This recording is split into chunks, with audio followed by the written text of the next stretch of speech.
আজকে বানিয়েছি জগন্নাথ দেবের পাঁচন। পাঁচন অনেকটা কোভিডে খাওয়া আমাদের কাড়ার মতো।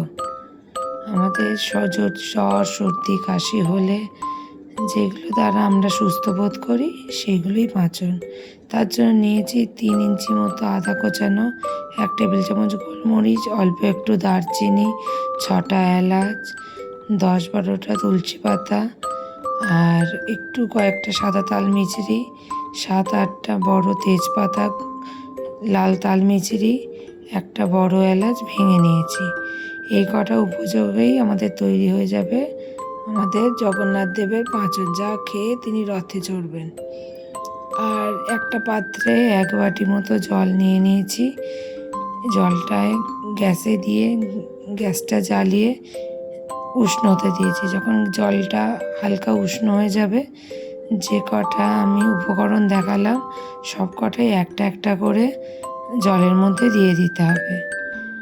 আমাদের খেয়াল রাখতে হবে যে জলটা যেন একদম ঠান্ডা না হয় বা একদম গরম না হয়। জলের এই উপকরণ দিয়ে আমাদের শুধু একটাই কাজ, অপেক্ষা করা আর জলটা ফোটানো। আর একটা জিনিস মনে রাখা দরকার যে আমরা যে জিনিসগুলো দিচ্ছি সেগুলো আমরা হাই ফ্লেমে ফোটাবো না, আমাদের ফোটাতে হবে মিডিয়াম টু লো হিটে, যাতে অনেকক্ষণ সময় ধরে ফোটে এবং সব কটা উপকরণের প্রয়োজনীয়তাটা জলের মধ্যে পৌঁছায়। আমাদের কোভিডে যেমন এই রকম কাড়া খেয়ে সুস্থ হতাম, বহু যুগ আগেও এই কাড়া জগন্নাথ দেব খেয়ে, এই পাঁচন খেয়েই সুস্থ হতেন।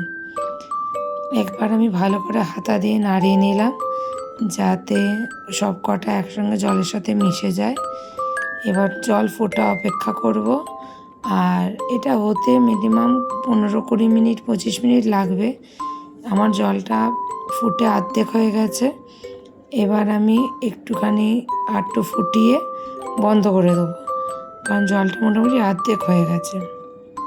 এর বেশি কম করলে বড্ড তেঁতো হয়ে যাবে।